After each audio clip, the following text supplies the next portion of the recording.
the code working?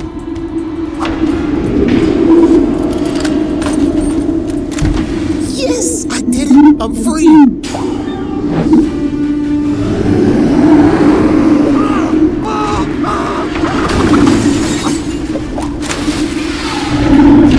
There's no end to this place. It's just monster after monster after monster. Tell me about it, hombre. Huh? Bob's been telling me there's all sorts of weird stuff going around the hotel.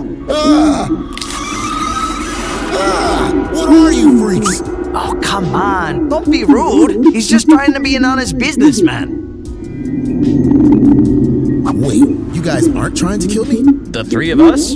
No way, amigo. Bobby here is friendly with everyone. He even tried to make friends with that Timothy guy. But I'm like, he's a bug, man.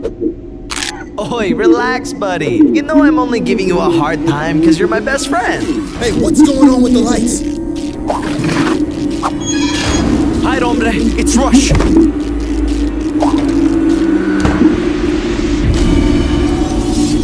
Oi, are you hurt, dude? We don't get many visitors here. I thought you'd be a goner for sure. I think I'm okay. Jeff made it too. But wait, where's Bob? Bob! Talk to me, hombre! No! What's the big deal? He's just a pile of bones. What did you just say to me?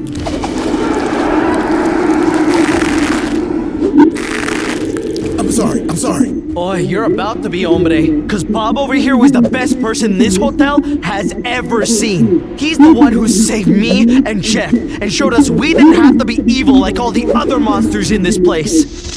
You see, Jeff's been here so long, he's completely forgotten who he was before. His memories start with flashes from his transformation and the excruciating pain he felt throughout. To this day, he's never let us see his full form in the light. Apparently it's too hideous for even his friends to witness. This new body made Jeff confused, angry. He felt the hot rage flowing through him. It forced him to lash out. He'd attack anyone that crossed his path. He wanted to make the world feel the suffering he had to endure. That was back when the hotel was still open and filled to the brim with esteemed guests, so he had plenty of victims to choose from. But no matter how powerful he got, no matter how many people he hurt, he couldn't feel the sadness inside. He was lonely, incomplete. Me? I remember everything. I worked valet at the hotel, taking all the fanciest cars for a joyride around town. When nobody was watching, I'd steal cash from the register, hundreds of dollars. Back when that was somebody's entire net worth. I'd even break into the guest rooms and confiscate all their valuables, anything to make a buck. I was the lowest of the low. But eventually, I was caught by our hotel manager, Mr. Pennybags. I thought at worst, he'd just throw me over to the police. But a cheap, spiteful man as powerful as Mr. Pennybags had a much darker punishment in mind. He performed an evil ritual, one I assume that was very similar to those performed on all the other entities in this hotel. He placed a hex on me, a curse that transformed my body and mind. I was no longer anything human. I was El Cumplido. The transformation only made my greed worse. All I could think about was wealth and gold. It consumed me. And now that I was a monster, I didn't exactly have to be sneaky about it. I could just take whatever trinkets I desired by force. Yet, I didn't feel the same rush I did as a man. No matter what I stole, no matter how much wealth I hoarded, I was unfulfilled. It was like an awful itch I couldn't scratch. I was miserable. That's where Bob comes in. He worked at the hotel's gift shop, sweeping floors, stocking the shelves, and attending to all the guests' needs. And we know his name was Bob because that's what his hat said. He wore that ugly thing every day. He wasn't like us. He was kind and good at his job. The guests loved him so much his tip jar would end up overflowing with money. He was foolish to leave it out so proudly. Boy, he was right there for the taking. This would be my biggest haul yet. Surely that would be enough to quench the greed inside me. Now was my time to strike.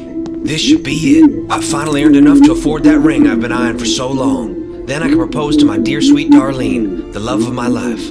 All my blood, sweat, and tears will be worth it once she agrees to marry me. What in the world? Ah!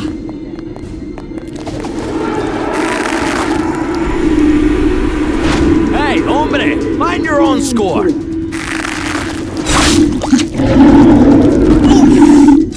of us went at each other like savages. This wasn't my first time seeing Jeff. Most monsters in the hotel knew about each other's existences. It's just that we typically keep to ourselves. I agreed that Jeff's rage had gotten too strong. We weren't going to quit until one of us were dead, and unfortunately, looked like that was going to be me. Jeff had been converted much longer than me, so naturally he was more powerful. I didn't stand a chance. But just when it seemed like it was all over... No, stop!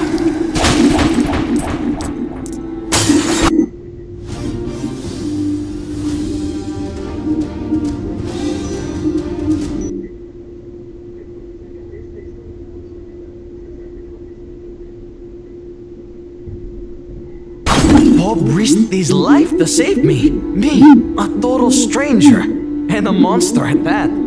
Oi, what'd you do that for, hombre? You got some kind of death wish or something? I just couldn't stand there and watch you die. I had to help.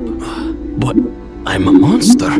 Evil to the core. No one is that evil. There's good inside everybody.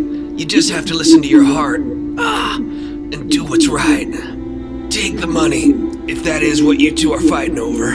I've been saving it for quite some time, but it's not worth anybody dying over. Jeff and I couldn't believe it. No one has showed us even an ounce of kindness since we became monsters.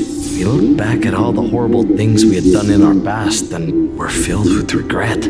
Just promise me one thing, that you'll take care of my sweet Darlene, one way or the other. She's everything to me. We promise. Wait, no! And just like that, it looked like our new friend had passed. Then and there, Jeff and I vowed to do everything in our power to make our promise come true. Unfortunately, our former employer, Mr. Pennybags, showed up with other plans. He used his stupid crucifix to control us, like he always has, and took all the money for himself.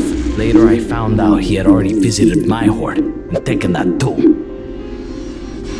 Nothing was going to stop us from keeping our promise. We were going to get Darlene her money some way or another, but we didn't want to steal anymore. We were going to do this the honest way, like Bob would. So, we set up a little shop.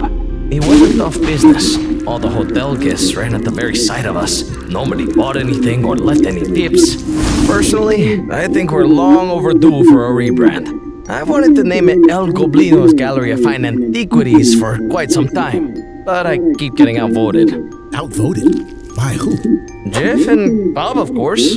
But I thought Bob died all those years ago.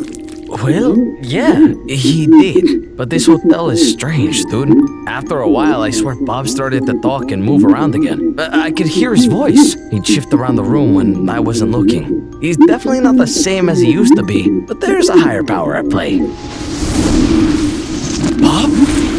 Bob, it's a miracle! Oi, don't ever scare me like that again, hombre. Well, of course I was worried. I thought you were a goner.